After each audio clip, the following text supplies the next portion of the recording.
ঐতিহ্যগতভাবে আমেরিকার অ্যালাইজ হচ্ছে ইউরোপ এবং তার ঐতিহ্যগত কিছু মিত্র দেশ আছে।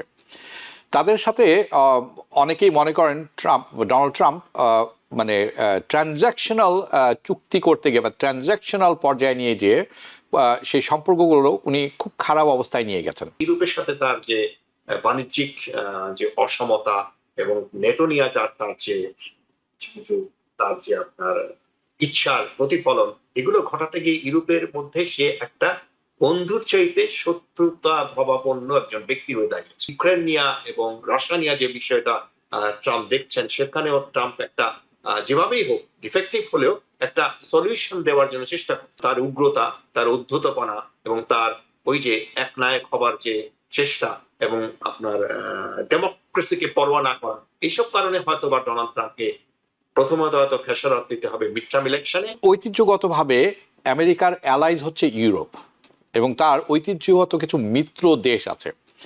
তাদের সাথে অনেকেই মনে করেন ডোনাল্ড ট্রাম্প মানে ট্রানজ্যাকশনাল চুক্তি করতে গিয়ে বা ট্রানজ্যাকশনাল পর্যায়ে নিয়ে যেয়ে সেই সম্পর্কগুলো উনি খুব খারাপ অবস্থায় নিয়ে গেছেন, সেটি আর বন্ধুত্বপূর্ণ থাকছে না। তো এই যে ট্রাম্পের যে এই কূটনৈতিক ঝুঁকির মুখে আছেন বলে অনেকে মনে করেন, আপনিও কি তাই মনে করেন? হাবিব ভাই, আমিও তাই মনে করি যে এই ক্ষেত্রে ডোনাল্ড ট্রাম্প একটা ইচ্ছাকৃত কিংবা অনিচ্ছাকৃত একটা ঝুঁকির মধ্যে গেছে। ইউরোপের সাথে তার যে সম্পর্কটা, উনি কিন্তু বেসিক্যালি অরিজিনালি উনিও ইউরোপ। অতএব উনি যে আপনার সংঘর্ষে গেছেন, যেসব দাবি দেওয়া এবং এবং যেটা হাসান ভাইও বলেছেন, সমগ্র বিশ্বটাকে উনি গ্রাস করতে চাচ্ছেন।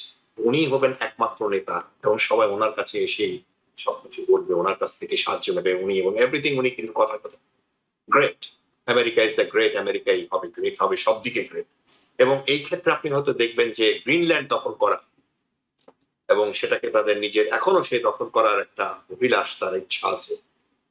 এই যে ইউরোপের সাথে তার যে বাণিজ্যিক যে অসমতা এবং নেটো নিয়ে তার যে তার যে আপনার ইচ্ছার প্রতিফলন, এগুলো ঘটাতে গিয়ে ইউরোপের মধ্যে সে একটা বন্ধুর চাইতে শত্রুতা ভাবাপন্ন একজন ব্যক্তি হয়ে দাঁড়িয়েছে। অতএব এই জিনিসটা তাকে কতটা পে করতে হবে আগামী ইলেকশনে বা আগামী মিডটার্ম ইলেকশনে, এটা বোঝা যাবে, কারণ তাকে রিপ্রেজেন্ট করছে যারা তার খুব অন্ধ সমর্থক তার। তো সেই অর্থে আমি মনে করি যে ডোনাল্ড ট্রাম্পের সফলতা আছে, যেটা হাসান ভাইও বলেছেন, আমিও বলি, ইমিগ্রেশন ব্যাপারে তার একটা বিশাল সফলতা আছে। গাজার ব্যাপারে যেটা বলছেন, কবরের শান্তি, কবরে কি শান্তি হয় আমরা জানি না, তবে ধরে নেই যে কবরের একটা শান্তি, যে সেখানে কিছুই নাই, মানুষও নাই, জীবনও নাই, আছে যদি পোড়া মাটি, সেখানে যদি এক ধরনের শান্তি যদি কেউ অনুসন্ধান করে পারেন, সেটা নট ব্যাড। আর দ্বিতীয়ত আপনার ইউক্রেন নিয়ে এবং রাশিয়া নিয়ে যে বিষয়টা ট্রাম্প দেখছেন, সেখানেও ট্রাম্প একটা যেভাবেই হোক ডিফেক্টিভ হলেও একটা সলিউশন দেওয়ার জন্য চেষ্টা করছে।